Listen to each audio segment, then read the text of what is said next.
నమస్తే, welcome to our channel. Jaganmohan Reddy గారి పరిస్థితి ఎంత ఘోరంగా తయారైంది అంటే, కేంద్రానికి వెళ్ళి నరేంద్ర మోడీ గారిని మరియు అమిత్ షా గారిని కలవాలని దాదాపుగా 40 రోజులుగా అపాయింట్మెంట్ కోరితే కూడా వాళ్ళు అపాయింట్మెంట్ ఇవ్వలేదు. అదేవిధంగా పెద్దిరెడ్డి మిథున్ రెడ్డి గారు అరెస్టు కాబోయేదానికి కొన్ని గంటల ముందు కూడా అమిత్ షా గారి అపాయింట్మెంట్ కోసము వేచి ఉండి విసుగొచ్చి ఆయన వచ్చి విచారణకు రావడము, విచారణ తర్వాత ఆయన అరెస్టు చేయడం కూడా మనం అందరము చూసాము. సో జగన్మోహన్ రెడ్డి గారు ఏమనుకున్నారంటే, మనకు గత ప్రభుత్వంలో అంటే ఇంతకు ముందు దాదాపు 30 మంది ఎంపీలు ఉన్నారు కదా, రాజ్యసభతో కలిపి 32 మంది ఎంపీలు ఉన్నారు కదా, మనము బీజేపీ ప్రవేశపెట్టినటువంటి ఎన్డీఏ ప్రవేశపెట్టినటువంటి అన్ని బిల్లులకు మనం అప్పట్లో మద్దతు తెలిపాము కాబట్టి వాళ్లకు కృతజ్ఞత అనేది ఉంటుంది, ఖచ్చితంగా మనకు అపాయింట్మెంట్ ఇస్తారు, మన కేసుల నుంచి ఏ విధంగా అయితే ఆ 5 సంవత్సరాలు కాపాడారో ఇప్పుడు కూడా కాపాడుతారని చెప్పి జగన్మోహన్ రెడ్డి గారు మొదట్లో అనుకున్నారు. అదేవిధంగా రాజ్యసభలో మనకు 11 మంది ఎంపీలు ఉన్నారు, మనం గనుక బిల్లులకు ఆమోదం తెలపకపోతే ఈ బిల్లులు పాస్ అయ్యేటువంటి పరిస్థితి లేదు, కాబట్టి మనకు మంచి గౌరవం ఉంటుంది కేంద్రంలో అని చెప్పి పగటి కలలు కన్నారు. కానీ ఆయన అంచనాలను తలకిందులు చేస్తూ ఆయన సొంత ఎంపీలే పార్టీ మారడం జరిగింది. అదేవిధంగా కొంతమంది అయితే విజయసాయి రెడ్డి లాంటి వాళ్ళైతే రిజైన్ చేయడం కూడా జరిగింది. మరి ఇప్పుడు వైఎస్ఆర్సీపీ బలాబలాలు చూస్తే లోక్సభలోనూ లేదా రాజ్యసభలోనూ వీళ్ళ యొక్క ఉపయోగము, వీళ్ళ యొక్క మద్దతు ఎన్డీఏ ప్రభుత్వానికి అవసరం లేదు, కాబట్టి జగన్మోహన్ రెడ్డి గారికి అపాయింట్మెంట్ కూడా దొరకడం లేదని చెప్పి పొలిటికల్ సర్కిల్స్లో అయితే ఒక వార్త సర్క్యులేట్ అవుతా ఉంది. సో నెంబర్లు ఇప్పుడు చూడండి, ఒక సామెత ఉంది, బండ్లు ఓడలైతాయి, ఓడలు బండ్లు అవుతాయి. అదే సామెత జగన్మోహన్ రెడ్డి గారి విషయంలో నిజమయ్యింది. సో జగన్మోహన్ రెడ్డి గారికి కనీసము కేంద్ర పెద్దలు అపాయింట్మెంట్ కూడా ఇవ్వడం లేదు.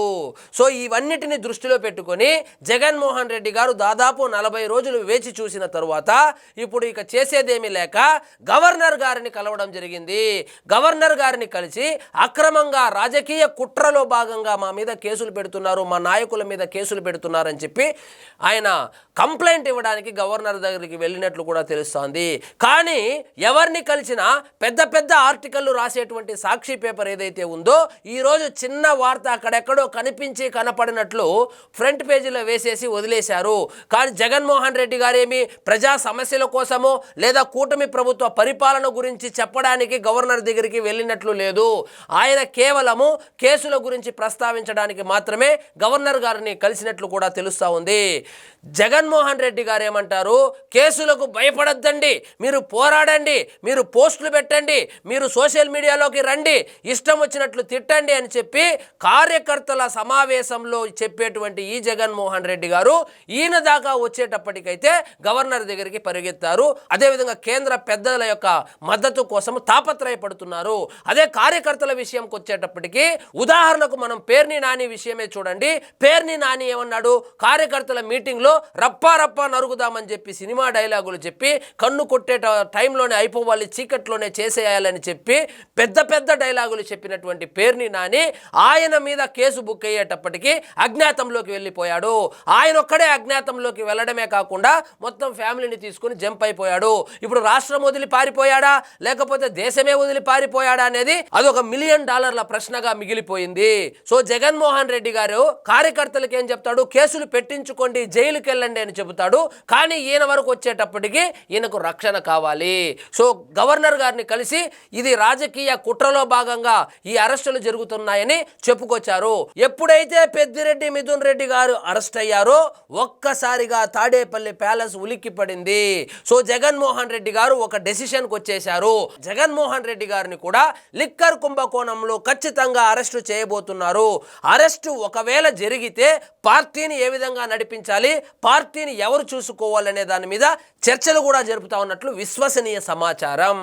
కాబట్టి కార్యకర్తలకు ఏం చెప్తాడు, కేసులు పెట్టించుకోండి, జైలుకు పోండి, నేను కూడా జైల్లో నుంచి వచ్చిన వాడే కదా, 16 నెలలు జైల్లో పెట్టారు, ఏమైంది అని చెప్పి గొప్పలు చెప్పేటువంటి జగన్మోహన్ రెడ్డి గారు తన వరకు వచ్చేటప్పటికి ఏ విధంగానైనా ఈ అరెస్టులు తప్పించుకోవాలని కేంద్ర పెద్దలను కావచ్చు, గవర్నర్ గారిని కావచ్చు కలవడానికి అయితే వెళ్ళారు. మరి గవర్నర్ గారు ఏం చెప్పాడో తెలియవలసి ఉంది.